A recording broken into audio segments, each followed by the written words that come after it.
The penthouse suite at the Meridian Hotel gleamed with cold perfection.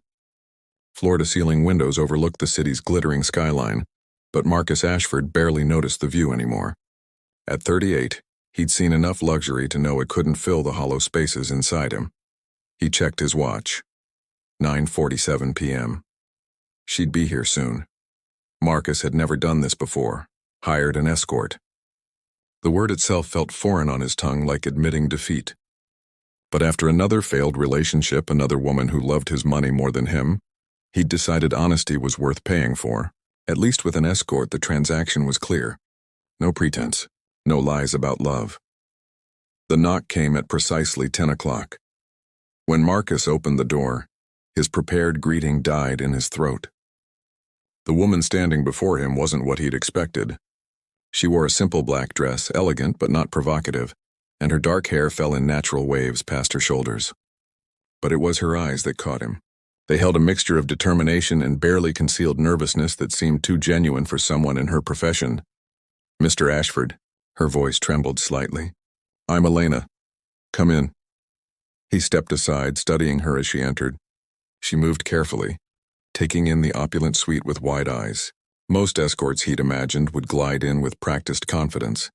Elena looked like she was walking into a museum. "Would you like a drink?" Marcus gestured to the bar. "Water, please."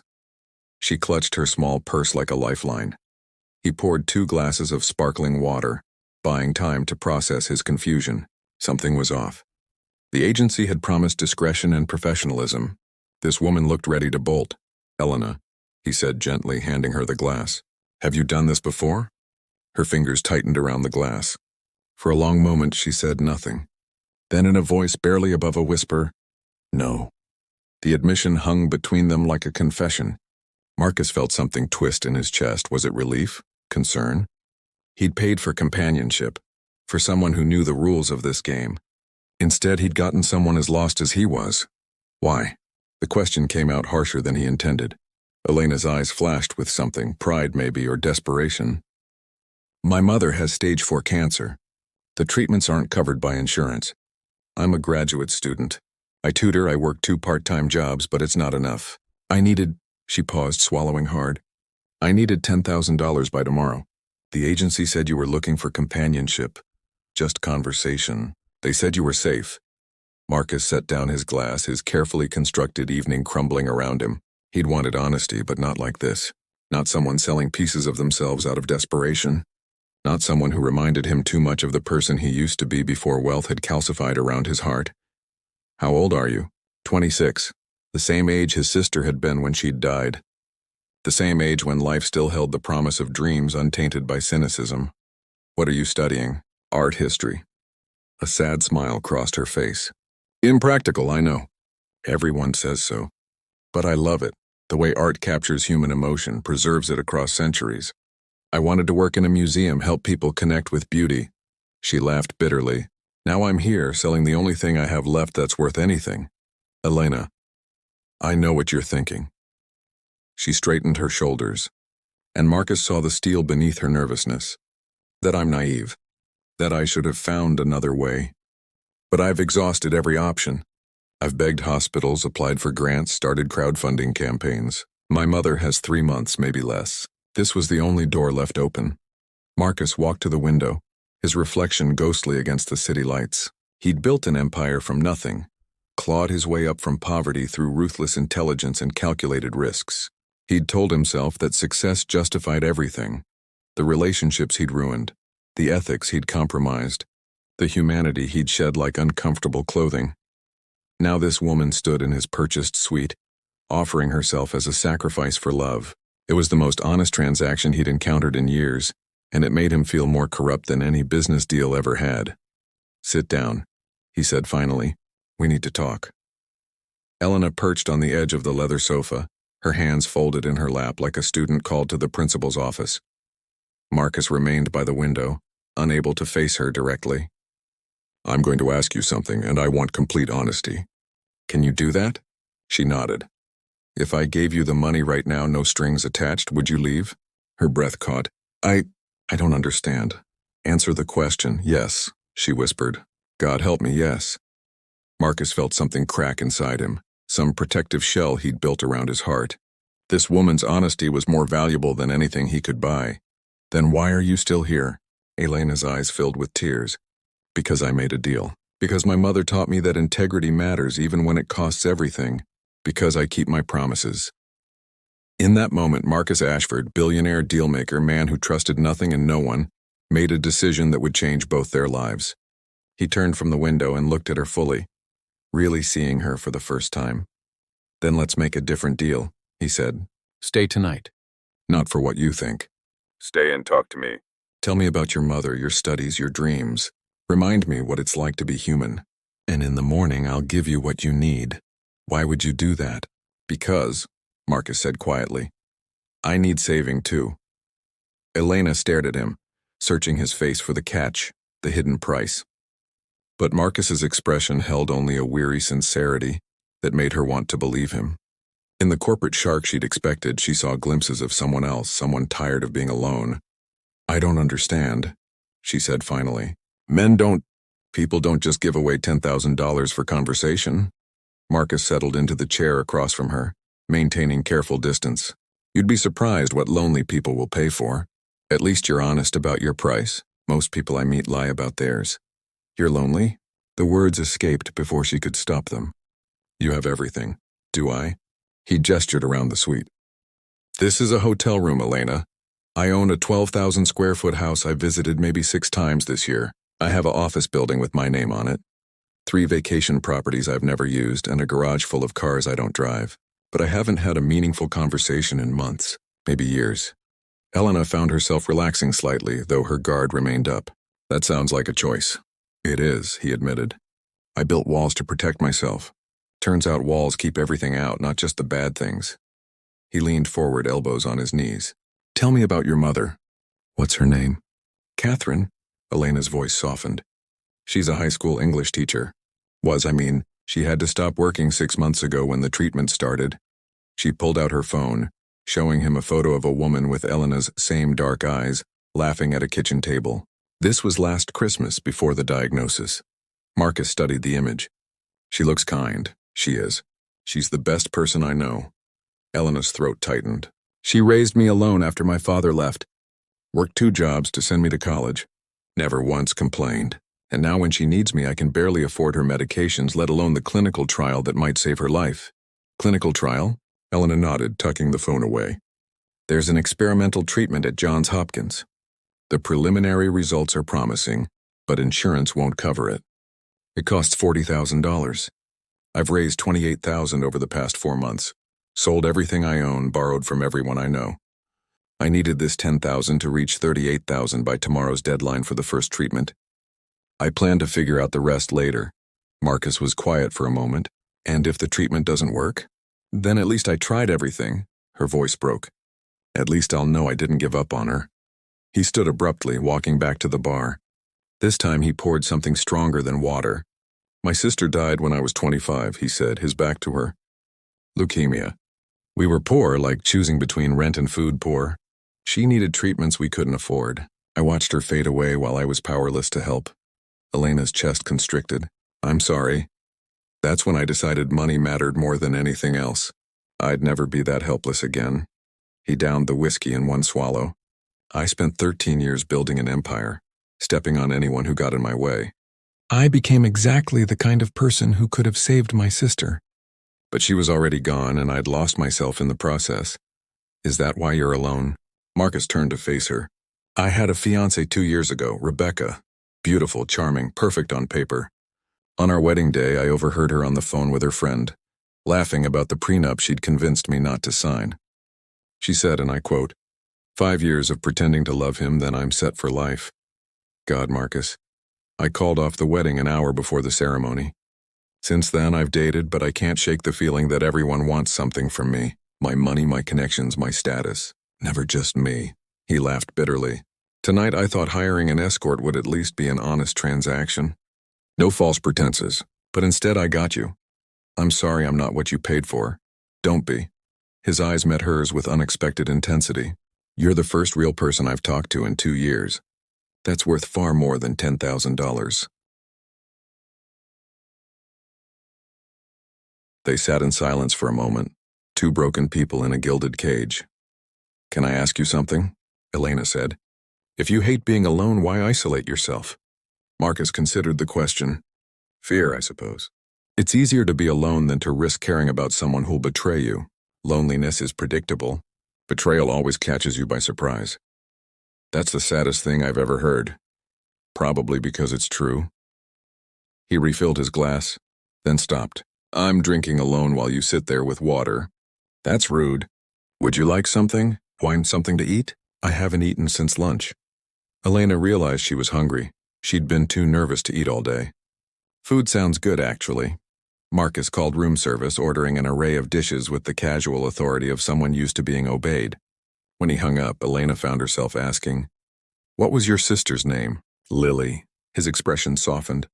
"She wanted to be a teacher, like your mother. She loved books, poetry especially. Used to read to me when I was young, Frost, Dickinson, Whitman. Even when she was sick, even when she could barely speak, she'd quote poetry. And what I assume you shall assume, for every atom belonging to me as good belongs to you," Elena quoted softly. Marcus's eyes widened. "Whitman. Song of Myself, my mother's favorite. She used to recite it when I was scared or sad. She said it reminded her that we're all connected, all part of something bigger than our individual pain." For the first time that evening, Marcus smiled, a real smile that transformed his face. "Lily would have liked your mother." The food arrived, breaking the moment. They ate at the suite's dining table, the conversation flowing easier now. Elena talked about her studies, her thesis on Renaissance religious art. Marcus spoke about his business, simplifying complex financial concepts until she understood the elegant logic behind his success. "You love it," she observed. "The work, I mean.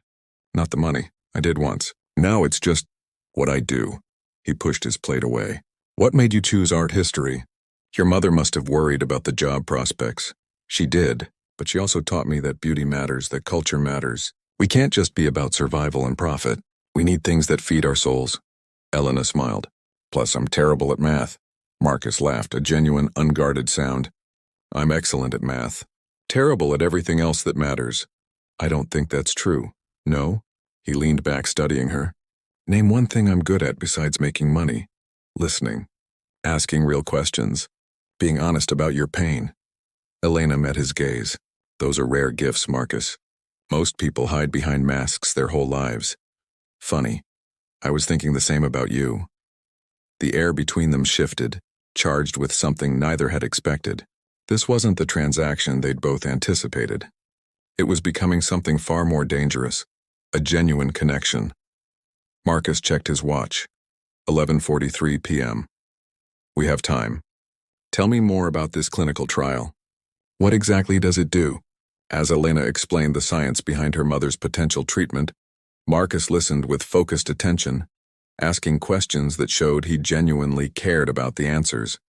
And slowly, almost imperceptibly, the walls they'd both built began to crack. Midnight came and went as they moved from the dining table to the comfortable chairs by the window. The city below pulsed with life, but inside the suite, time seemed suspended. Elena found herself sharing stories she'd never told anyone. Her secret dream of opening a small art gallery. Her fear that she'd never accomplish anything meaningful. Her guilt over resenting her mother's illness even while loving her desperately. "That doesn't make you a bad person," Marcus said gently. "It makes you human. Love and resentment can coexist. So can gratitude and anger." "Is that what you felt about your sister?" He was quiet for a long moment. "I was angry at her for dying, for leaving me alone. For years I felt guilty about that anger. My therapist, back when I still saw a therapist, said the guilt was my way of staying connected to her. If I forgave myself, I'd have to truly let her go." "Have you? Let her go?" "No." The admission seemed to cost him. "I built my entire life as a monument to her memory. Everything I achieved was supposed to mean something because she couldn't achieve anything. But accomplishments without someone to share them with are just noise." Elena studied his profile against the city lights. In the darkness, he looked younger, more vulnerable. "What would she think of who you've become?" Marcus flinched. She'd be disappointed. "Lily believed in kindness, in community, and helping others. I became everything she'd have hated. Ruthless, isolated, using people as means to an end." But you stopped your wedding.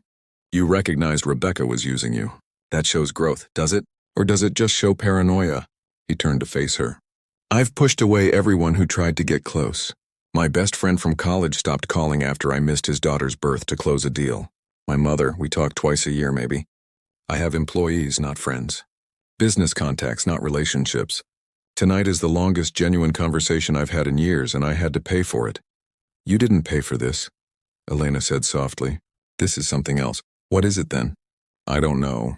Two people being honest with each other. Two lonely people finding unexpected comfort. She smiled sadly. Two broken things recognizing each other. Marcus reached out, then stopped himself, his hand falling back. I want to touch you. Not sexually.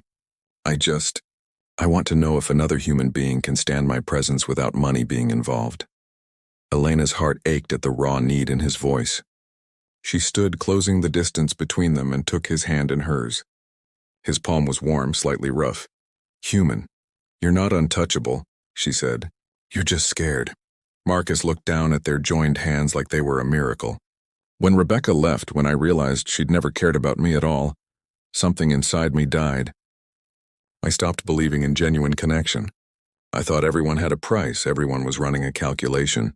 But you walked in here ready to sacrifice everything for your mother. You didn't want to be here. You hated yourself for being here. That's more honesty than I've experienced in years. I'm still taking your money.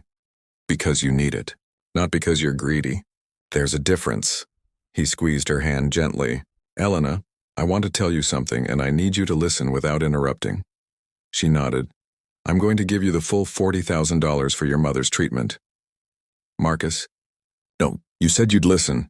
His voice was firm but kind. I'm giving you the money because I can, because I should, because Lily would want me to. Not as payment for tonight, not as charity. As a gift from one person who understands loss to another who's fighting against it. Tears streamed down Elena's face. I can't accept that. You can and you will. We'll call it a scholarship if it makes you feel better. The Lily Ashford Memorial Scholarship for Daughters Caring for Sick Mothers. He smiled through his own tears. But there's a condition. Elena's stomach dropped. Here it was, the catch, the price. What condition? Stay until morning. Not for anything physical. Stay and keep talking to me. Remind me what it feels like to connect with someone. Help me remember how to be human. His voice cracked. I'm so tired of being alone, Elena. I'm so tired of these walls. She should have felt relieved. She should have felt grateful. Instead, Elena felt terrified because she was beginning to care about this broken man in his gilded cage. This wasn't supposed to happen. This was supposed to be a transaction, a necessary evil to save her mother. Instead, it was becoming something real. Okay, she whispered. I'll stay. They sat back down, still holding hands, and Marcus began talking about his childhood. He painted a picture of poverty that Elena recognized. The shame of free lunch tickets, the second-hand clothes that never quite fit, the constant calculation of whether they could afford basics. He spoke of his father's abandonment, his mother's exhaustion, Lily's quiet strength. She used to tell me that someday I'd do something important, he said. She believed in me when I was just a scrawny kid with holes in his shoes. She made me promise I'd go to college, make something of myself. I kept that promise, but I lost track of why it mattered. It mattered because she loved you, because she wanted you to have a better life. But what's better about this? He gestured around the suite. I have everything and nothing. I've won the game but lost myself. Elena shifted closer. It's not too late to change. You're 38, not 90. You have time to become the person your sister believed you could be. How? I don't even know who that person is anymore. Start small. Reconnect with your old friend. Call your mother more than twice a year. Use your money to help people like my mother. People who fall through the cracks. She squeezed his hand. And maybe, just maybe, let yourself trust someone again. Marcus looked at her with such longing it hurt. What if I choose wrong again? What if I let someone in and they destroy me? What if you don't and they save you? The question hung between them like a prayer. Outside, the city began its slow transition toward dawn, the darkest hour before light. Tell me about your dreams, Marcus said suddenly. The art gallery. What would it look like? Elena laughed in surprise.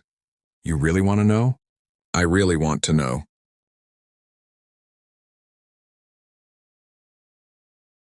So she told him. She described a small space in an old building, exposed brick walls, natural light streaming through tall windows. She'd feature emerging artists, people whose work deserved to be seen but who lacked connections or capital. She'd host community events, art classes for kids, exhibitions that made art accessible rather than intimidating. It would be called the Lily Gallery, she said softly, after my mother's middle name, a place of light and beauty and hope. Marcus was silent for so long she thought she'd said something wrong. Then he spoke, his voice rough with emotion. When your mother gets through her treatment, when she's healthy again, I want to fund that gallery, not as charity, as an investment in something beautiful, in someone who still believes in dreams. Marcus, I know, I'm moving too fast. I'm making promises in the middle of the night that might seem crazy in the morning. But Elena, you've given me something tonight that I haven't felt in years, hope. Let me give you something back. Elena realized she was crying again. This impossible night. This stranger who'd become something more, this moment of grace in the middle of her darkest time. It was too much, too overwhelming. Why are you doing this? She whispered. Marcus cupped her face gently, his thumb wiping away her tears. Because you walked into my life at exactly the moment I'd stopped believing in human goodness. Because you reminded me that integrity still exists, that sacrifice still means something, that love is worth fighting for. Because for the first time in years, I want to be a better man. They stayed like that, foreheads almost touching, breathing the same air. The connection between them was undeniable now, dangerous, unexpected, impossibly real. I'm scared, Elena admitted. So am I. What happens in the morning? Marcus pulled back slightly, his hand still cupping her face. I don't know, but I want to find out, if you're willing. Dawn was coming, bringing with it decisions that would change everything. But for now, in the quiet darkness, two broken people held on to each other and dared to hope. They talked through the darkest hours, sharing wounds and wonders in equal measure. Marcus told her about the first million he'd made, a real estate deal that had required him to outmaneuver a mentor who'd trusted him. He'd won, but the victory had tasted like ash. Elena confessed that she sometimes resented her mother's cheerfulness in the face of death, felt guilty for wanting her own life back even while loving her desperately. When my mom first got diagnosed, Elena said, her voice barely above a whisper, my first thought wasn't, oh God, she might die. It was, my life is over. I immediately hated myself for thinking it, but it was true. I'd just gotten accepted to a PhD program in Florence, full scholarship, my dream opportunity. I turned it down without telling her because how could I leave her to die alone? Does she know you gave it up? No. She thinks I deferred for financial reasons. If she knew the truth, she'd insist I go, even if it killed her. Elena smiled sadly. Love is complicated. It's not just sacrifice. It's also resentment and duty and guilt and 1,000 other messy feelings we're not supposed to admit. Marcus nodded slowly. After Lily died, I used to have this recurring nightmare. She'd be standing in front of me, healthy and whole, and she'd ask where I'd been, why I hadn't saved her. In the dream, I'd pull out my wallet, show her all my money, all my success, and she'd just shake her head and walk away. Every time. What do you think she was trying to tell you? That I was chasing the wrong things? That wealth without humanity is just elaborate poverty? He leaned back, exhausted. I thought if I made enough money, if I built a big enough empire, it would somehow retroactively matter that she died. Like her death would mean something if I succeeded enough. But success without connection is meaningless. I've spent 13 years building a monument to loneliness. As the sky outside began to lighten imperceptibly, Elena felt the weight of impossible choices settling over her. This night had become something neither of them planned. Marcus wasn't just a client anymore, wasn't just the solution to her financial crisis. He was a person, complicated, wounded, real. And she was beginning to care about him in ways that terrified her. Marcus, I need to tell you something. He turned to face her, and she saw her own fear reflected in his eyes. When I walked in tonight, I was prepared to do whatever you asked. I'd made peace with it because saving my mother was worth any price. But this, she gestured between them. This isn't what I expected. You're not what I expected. Is that bad? I don't know. It's complicated. She took a shaky breath. In a few hours, I'm going to take your money and use it to save my mother's life. That's not going to change. But I'm also going to walk away feeling like I've taken something I didn't earn. Like I've stolen something precious from you. You haven't stolen anything. If anyone's done the taking tonight, it's me. You've given me something money can't buy, hope that I'm not beyond redemption. But what if that's not enough? What if we wake up tomorrow and this all seems like a fever dream? What if you regret your generosity and I regret my honesty, and we're both just left feeling foolish? Marcus stood, pacing to the window. Dawn was breaking now, pink and gold light spilling across the skyline. Do you want to know the real reason I called that agency? The truth I haven't told you? Elena nodded, her heart racing. 3 days ago, I stood on the balcony of my house at 2 in the morning and thought about stepping off. Not seriously, I wasn't actually suicidal. But I realized that if I did, it would be weeks before anyone noticed. Months before anyone cared. My obituary would list my net worth and my business achievements. But it wouldn't mention a single person who'd miss me as a human being. Marcus, let me finish. He turned to face her, silhouetted against the rising sun. I called that agency because I wanted to feel something, anything, even if I had to pay for it. I thought hiring someone would be honest, a transaction where everyone knew the terms. Instead, you showed up and made me feel everything. Hope and shame and connection and fear. You made me want to be better. You made me want to try again. Elena stood, crossing to him. What are you saying? I'm saying that when you leave this morning, I don't want it to be the last time I see you. I'm saying that I know this is crazy, that we've known each other for less than 12 hours, that this entire situation is ethically complicated at best. But I'm also saying that you're the first person in years who's made me want to tear down my walls instead of building them higher. I can't be your project, Elena said quietly. I can't be the broken thing you fix to prove you're still human. You're not broken. You're not a project. You're just you. Elena Catherine Rodriguez, 26 years old, art history student, daughter of an English teacher, dreamer of galleries, saver of mothers, accidental savior of billionaires. He smiled, but his eyes were serious.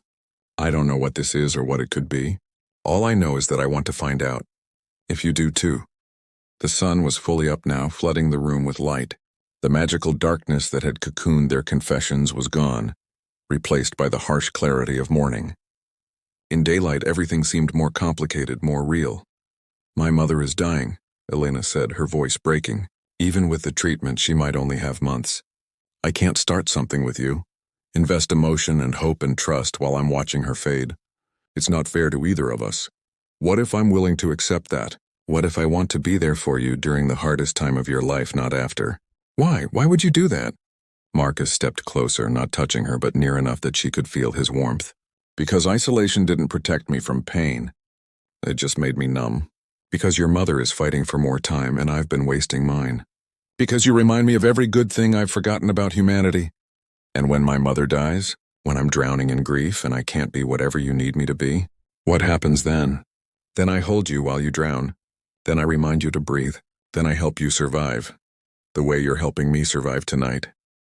Elena felt tears streaming down her face. This impossible man with his impossible offers was dismantling every defense she'd built. I'm scared. So am I. But I'm more scared of walking away from this and spending the rest of my life wondering what if.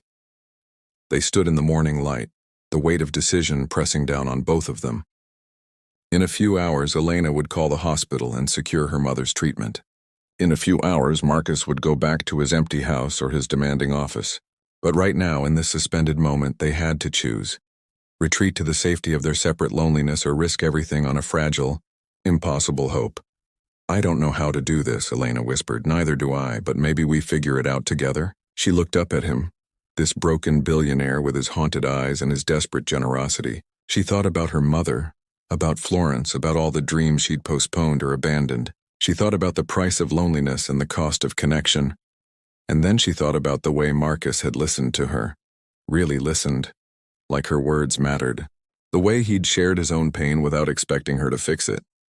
The way he'd offered help without demanding gratitude or ownership.